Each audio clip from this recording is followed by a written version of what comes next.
so on. But the problem is those people often go back to the older kind of ideas. But so I'm hoping that the more the time goes and the capitalism continues to failing in terms of providing the new solution, I think this kind of the radical idea will have more majority of support. Your vision is about what you call degrowth communism. Tell us what that is and how it could help.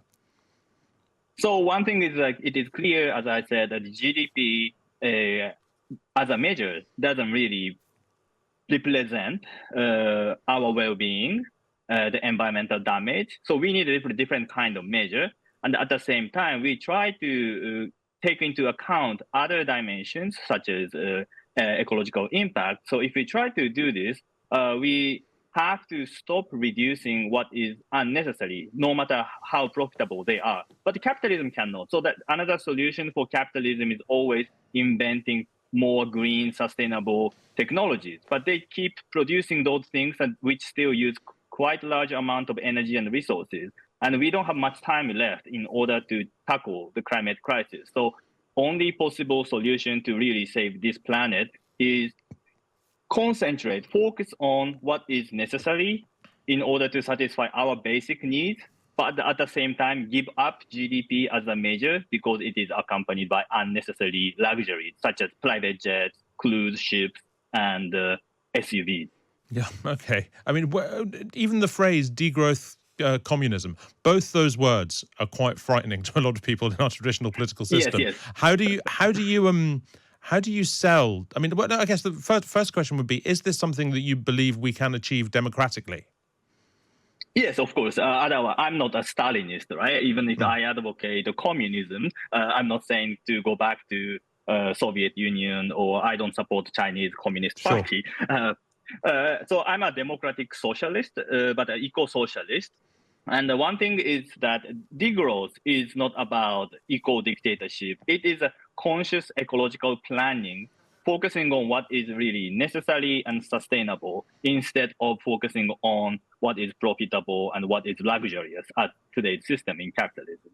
And if we don't focus on increasing the economic pie of our society, we need to focus on sharing more of existing wealth. So we need to share more of cars, we need to share more public transportation system, we need to share more education, public health system, and so on. But these things are today often commodified under neoliberal reforms. And then as a result, more and more working class people are suffering from inaccessibility to all those basic services and goods. So what I'm trying to advocate as communism is nothing about state authoritarian dictatorship.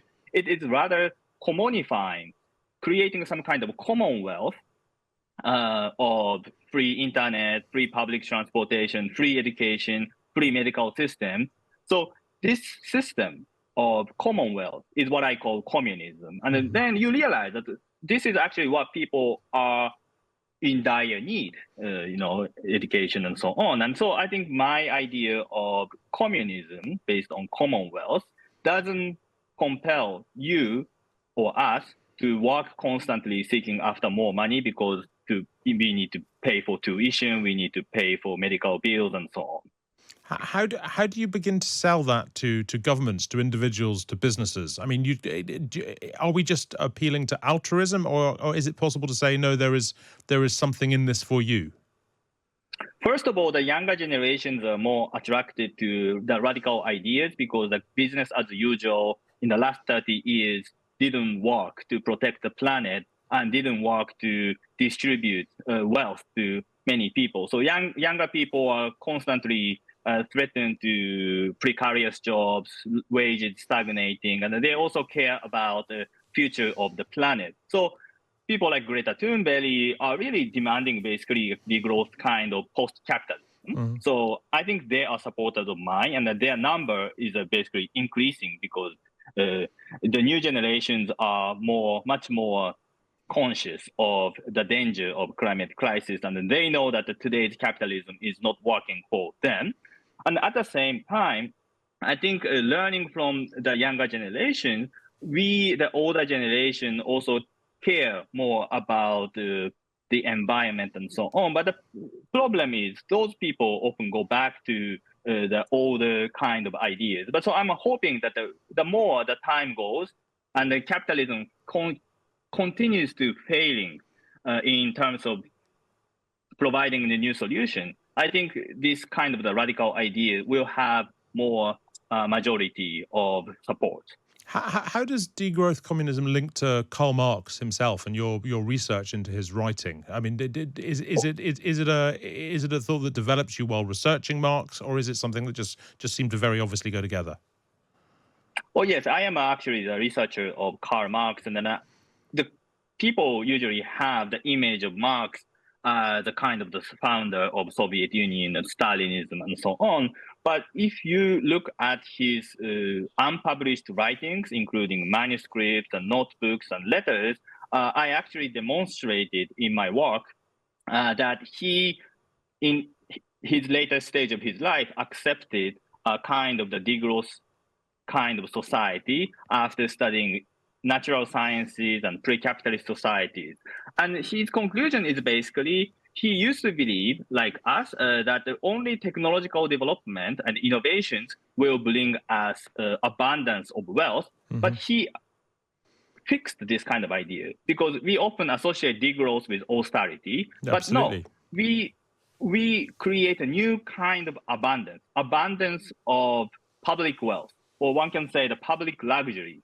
Free access to the internet, free access to education information, free access to medical care, and these are the things that we can actually share more efficiently. And then once we share these things, we will experience the new kind of abundance without constantly increasing the resource and the energy consumption. And this is also sustainable. So this is a kind of the way of radical redefining of our conception of wealth that Karl Marx was demanding in his later stage of his life. And that's why I think his ideas are still quite useful to think about today's crisis of capitalism and envision a better future.